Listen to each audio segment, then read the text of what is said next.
use all materials sort of available, and I use them based on sort of what they bring to the table conceptually.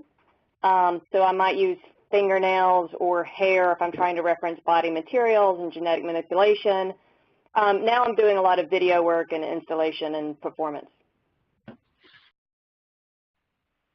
So I run a lab, and I've been running a lab for the past 5 years from my studio called Seed Space, and we call it a lab for artists, writers, and curators. So I sell some work, not a lot, but I sell some. I get honoraries for lectures. I make money through writing and curating, and I make money through Seed Space. So it's basically a cobbling together of all those different ways of making money. A fiscal agent tends to be an arts institution. It doesn't have to be an arts institution, but it tends to be an arts institution that will submit the grant on an artist's behalf to the granting organization, and then they receive the money from the granting organization and dole it out to the artist. I have my fingers in too many pots, probably, and there's nothing that I don't do, really.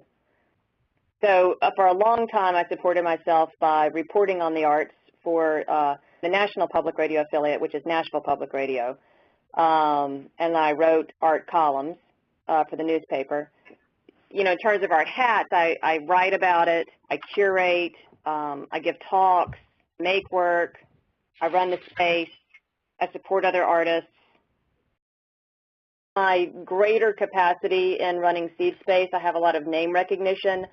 I know that people are inviting me to do these talks in part because I do run Seed Space. I don't think it probably helps me get individual shows, and it probably hinders me in that regard.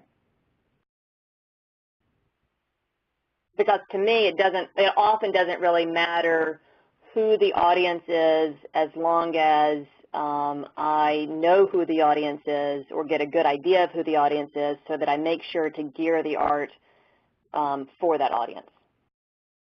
So I don't really have a way to track people except if they visit the blog.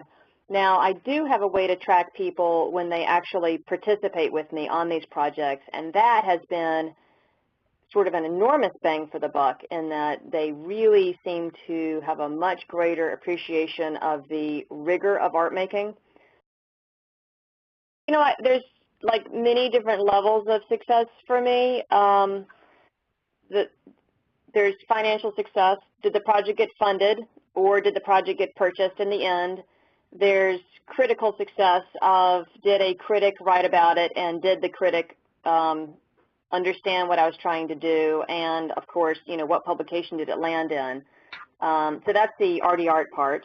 The other, you know, just sort of aesthetic success is typically when I stand back and I squeal or stomp or something, and I say, I really care less if anybody else likes this piece. It's awesome. And then there's also the participant level of success of, if I'm involving participants, what did they get out of it? You know, did it impact them at all?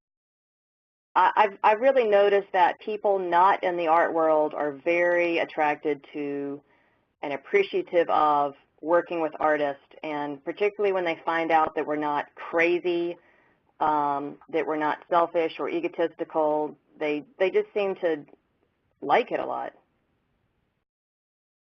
Propose a win-win situation. I think a lot of times artists say, I want to do this, and you should give me some money because I'm an artist. And that's just not a good enough answer. I believe, like in any proposal, if you're going to come to somebody to show your work or sell your work or get them to fund your work, you should say, this is what I want to do, and this is how it's going to help your organization. I'm insistent upon anything in my studio and any project that I do that we don't approach the world with art snottiness. And I insist that people recognize that everyone brings their own strengths to the table. Really all I want to do is make people think. I could care less what they think about. I have been accused in some of my work, and this is a real touchy situation, that I'm too didactic. which just makes me crazy, particularly when I'm working with the public. And sometimes people, you know, when they say I'm too didactic or I'm too moralistic, and I think about that and think about that, and then I'm like, you know what? If that's what I am, fine. But that's just going to be the way I am. And if they don't appreciate that or they think it's wrong, that's just the way I am.